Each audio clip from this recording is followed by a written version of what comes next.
Hello everyone and welcome to the lovely Outburst channel. So this channel is a collaboration between me, Official Fox 007, Ashvin Elf, Heron Rose, Luxellum and Roselle. So make sure to go check all of their channels out in the description.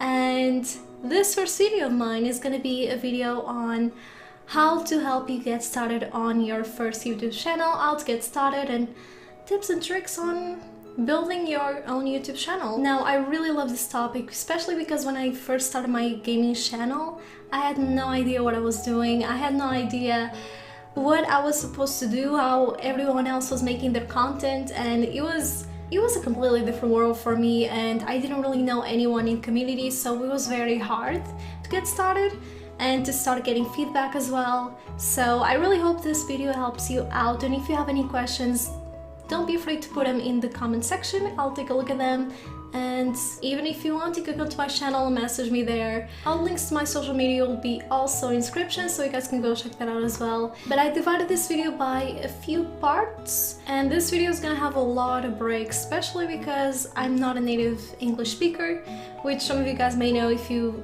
guys came here because of my own YouTube channel or from my Twitter page. But yeah, we're gonna have a lot of breaks like this, and I need to edit them out because they're a little bit boring. I just need a little break to think about what I'm thinking about and what am I gonna say, because words. I don't know what to say.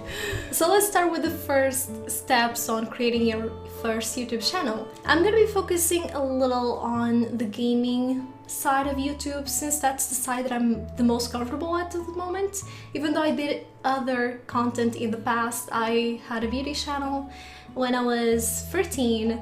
I had an AMV channel as well, but now I do gaming, and all of them are so different, but all of them require some of the tools that I'm going to be talking about here, and I feel like some of the tips are going to work for whatever you want to do. So yeah, maybe this will help you either way, depending on the content that you want to make. But when you want to start creating your first YouTube channel, you need to plan.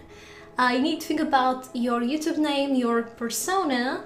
If you want to create a persona, not everyone feels comfortable showing their faces on camera. I was like that on my first gaming channel. I didn't feel comfortable. I didn't want anyone to know that I had a YouTube channel, so I created an identity which went with a fake name, and I was that person on YouTube while in real life I was someone else, and I could keep both things separate. So if you don't feel comfortable showing your face, it's completely fine. Sometimes I don't feel like showing my face because I don't feel that pretty, or I don't know, I just don't feel comfortable in front of a camera to speak naturally. So another thing that you want to do when you first create your first YouTube channel is to think about what content you want to make.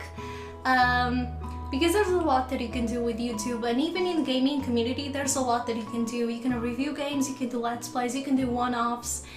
There's a lot, and there's a lot of different players out there, as you guys can see. Not everybody produces the same content, and it's really good for you to discover where you stand and what you feel the most comfortable doing. Because I remember when I first started, I started by doing let's plays, but I also did little trailers and things because I was still a little bit into AMVs, and I kind of enjoy doing that. So you can do that as well. You can let your creative side just show and do and create stuff. Another thing that you can do with your own YouTube channel that you can think about doing is doing streams, which might be a cool, fun way of interacting with your following, and even to break out of the routine sometimes. I never done it before, I'm still getting courage to do it one day. But you need to think about what you want to do with your channel and what content you want to produce, because not everyone likes editing, not everyone likes to create thumbnails. Editing and creating might not be good for some people. So some people just like playing games, and that's why they want to create a YouTube channel, because they like playing games. So if you are that type of player, you need to think about the content that you want to make. You need to think about content that you don't really need to edit, that doesn't really give you other work, because YouTube is an hobby, and it starts as an hobby, even if you later on turn it into a job. And it's important for you to do what you like and not do other stuff that you don't really like doing. Since you are here to have a good time, it is important for you to have a good time and to really do what you enjoy. Now I'm gonna be talking about tools, and this is something that I really wanted to talk about in this video because not all of us have a lot of resources when it comes to money. Money is something that can be really hard for some people. I'm not the richest. I live in a place where there's a lot of cows, sheep, and goats everywhere, so you get the picture. I grew up in a noble family and I don't really have that many opportunities when it comes to getting things and getting money. So when I first created my first YouTube channel, my first gaming channel, I really didn't have that much. And it was something that I came to grow over the years, especially now that I'm an adult. I get to make money and I can buy and upgrade stuff, but when I was a teen, I didn't really have a chance to do it. So I had to live with my parents and I didn't really feel comfortable asking them for new stuff. So I feel like talking about this matter really is important, and there's a lot of people that relate to this. Even if you have money, sometimes it's really hard for you to go to your parents and ask them for something. So I'm gonna be talking about what I had when I first started, what I got along the way, and what I think works the best, even if you don't have that much money to get what I have right now. So when I first started my gaming channel, I had a laptop which was not a gaming laptop. It sucked pretty much. And I really recommend you that if you want to do a gaming channel, you need to have a good computer. I don't think you need to have a beast to handle all the games. But every time you buy a game, and if there's a game that you want to play on your channel regularly or frequently, make sure to go to the specifications on the game to see what the game requires, what system, what memory it requires, so that you can get a computer that actually works for the game. I also had a microphone, which was this thing right here. This was my first microphone. I got it at the Chinese drugstore for like $2. Does this thing really work? No, not really. It doesn't really do a great job, but it did the job, and this thing sucks. I just need to put this out there. But it was what I could get. I couldn't really bring my parents to buy me a Blue Yeti, which was like my dream. I had to wait 3 years to actually save up money for that. But this was what I could afford, and even to this day my parents make fun of the Blue Yeti because they think it's made of gold. Because there's no way a microphone can be that expensive. This one costs $2 and it works. It's not like that. It's not really. And I started with this, now I have a Blue Yeti, but you don't need to have a Blue Yeti. You can even get the Snowball, and that works perfectly fine. There's a lot of people that use it, and it's much more affordable, and it really does the job. Another thing that you can get is... what is it? Oh, it's right here. This headset. If you are playing games, it's important for you to have a headset, and this one is a plus of having a good microphone. This is the Sims 4 SteelSeries headset, not being sponsored, even though I kind of wish I was.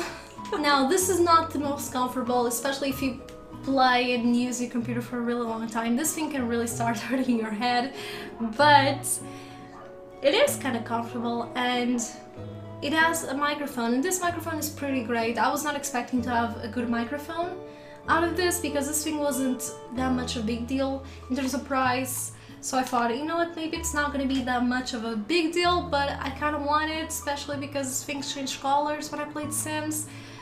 But the microphone turned out to be really good, and you can disable or enable it. And one thing that I find really awesome about this is that the microphone isn't in front of your head like the ones that come with the headsets normally. You need to push them down.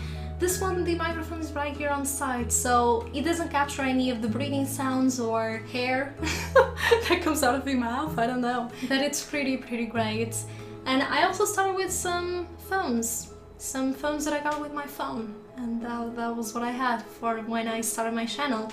The funny thing though is that I had my first gaming channel for over a year, and I actually managed to get to 1K, so that really taught me a lesson that you don't need to have a good setup to make content. You can just have what you have right now and just have a good time, and people will join you and will support you. So you don't need to have a really fancy setup to get started. You need to just need to have a good attitude. If you guys want to know about my current specs, the info will be in the description. Another thing that I want to talk about as well is the softwares that you can use when you do gaming. So when you do gaming, there's a lot of softwares that you need and that are required for you to get started. You need a software to edit, you need a software to record your game or screen, you need a software to record your voice, you need a software to make your thumbnails and all of that sort of stuff. And now, most of us know that those things aren't really that cheap. Some of them are pretty expensive, especially if you want quality content. What I use to do my videos is Bandicam, which is a paid software. I also use Audacity/Reaper sometimes, and both of them are free to use and they are good to record your voice. I also use Photoshop to do my thumbnails, and I use Sony Vegas to edit my videos. And I might use sometimes TV Paint, or I used to use Flash, but now I use TV Paint to animate and do intros or whatever I want to do. But these 4 things are pretty expensive. And you don't need to get a really fancy setup. I would say that if you love editing, I really recommend you to go get Sony Vegas, because it's something that I like and something that I might use outside of the channel to do and to enjoy as a hobby. And you can learn a lot with that software. It's really easy to use and it's really great. But if you are looking for free stuff to get you started, I did a little search, and some of the softwares that I'm going to talk about here, I used some of them in the past. So to record the screen, you can use OBS. I never used it, but I know you can also use it to stream, which is pretty nice. And there's a lot of people that use it and it works pretty well. So you can go give that a look. For recording your voice, you have Audacity or Reaper. Both of them are free. Reaper is more professional. Audacity it does the job.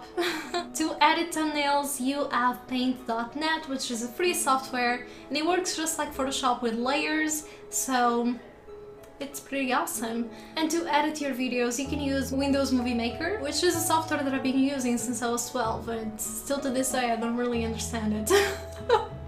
Another thing is that you can actually get help from others. You don't need to be afraid to ask others for help. If you have a question or if you need any help, you can go to other YouTubers and they might reply to you. You can also go to your friends. I remember when I first went to my first year of college, some people found out that I had a channel and they were very supportive about it. They went like, what if you try this? What if you try that? They gave me a lot of suggestions and they gave me a lot of tips on software and things that I could improve, and it was amazing. So if you have friends and if they are supportive and if they are mature about this YouTube thing, you can ask them for help and they're gonna be super supportive, really great. So to get started with YouTube, you need to start with something that you really like. I remember when I first started my gaming channel, I started with a series of a game that I really enjoyed, and that of course was great because I was faithful to my viewers. I kept that series going and I had fun along the way. Another thing that you might want to do if you want to do more than one series is to do a schedule of what you want to do and when to upload, especially if you have school or a job on the side, because I know it's very hard for you to deal with both and handle both at the same time, so having a schedule might really help you. I also recommend you to go search for tutorials here on YouTube on how to get started with the softwares that you have, because all of them are super different and all of them can be really difficult to use at the beginning. I understand, I completely do, because I've been there. Now you have your channel, you start uploading, and things seem to be pretty well, but you are not really getting support that you kinda expected.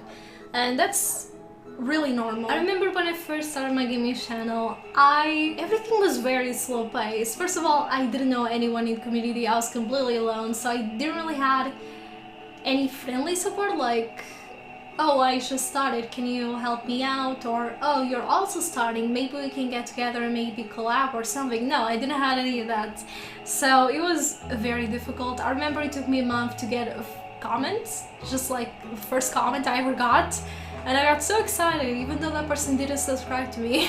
I was like, somebody's watching, somebody is actually caring about this. And it was pretty great to get that. So you don't really need to sit on the computer and wait patiently. don't live off of YouTube. Go outside, do something, don't stay all the time on YouTube or you're gonna drive yourself mad. Things happen with time, and with time you'll get the recognition that you are waiting for. It's just that YouTube is such a great platform. It is filled with a lot of people, and it can be a little bit hard for you to get noticed, which is pretty normal to happen. And just because you have a small following, that doesn't mean that you are below someone else who's bigger than you. No, don't bring yourself down just because of your number of following. The number doesn't mean anything, because sometimes someone is good, but they're just not getting the recognition that they deserve. Some people work really hard and they don't get what they want because people are just not looking for them. So patience, don't bring yourself down, keep your head up and be positive. Last topic that I want to talk about is how to captivate your audience. So you have your channel, things seem to be going pretty well, but for some reason you feel like your subscribers aren't really being that supportive, you are kind of losing the connection with them. And by the way, if you have a YouTube channel, I really recommend you to reply to comments. Some people don't do it, and I find that a little bit silly. If you have the chance to reply to someone, even if it is just 1 or 2 comments, do it. Because having a connection with other people is really important. And when I started my first gaming channel, I wanted to meet other people that liked the same stuff that I did, because in real life I had no one else who liked gaming and I felt a little bit alone. So creating friendships is really great, and if you have a Twitter or any other social media, that's also really fantastic. When I first entered Twitter, a lot of doors opened up for me. It was amazing. I met so many people from the community. I got in contact with such big YouTubers that I was such a big fan of, and it was just so overwhelming. So if you have the chance to go to social media, and if you have a chance to get closer to the people that you like and which inspire you, then get into it. But one of the things that you can do to captivate your audience is by doing streams, as I already mentioned. That way you're alive and you are just talking to the people that support you, and it is amazing. You can also do Q&As. You can also try to help your viewers, which is something that I love about this channel, is that we actually have a chance to help others in getting started. I also have a series on my channel which I do help those who are getting started, and how to function with softwares and how to do certain things that people ask me. So, and these are all the tips that I have for you guys. I hope you guys learned something with this. I apologize if the video was a little bit noisy or a little bit crazy. I might do a behind the scenes video on my other channel just to make everyone go watch this one. So yeah, I hope you guys enjoyed this video, and until the next one, bye guys!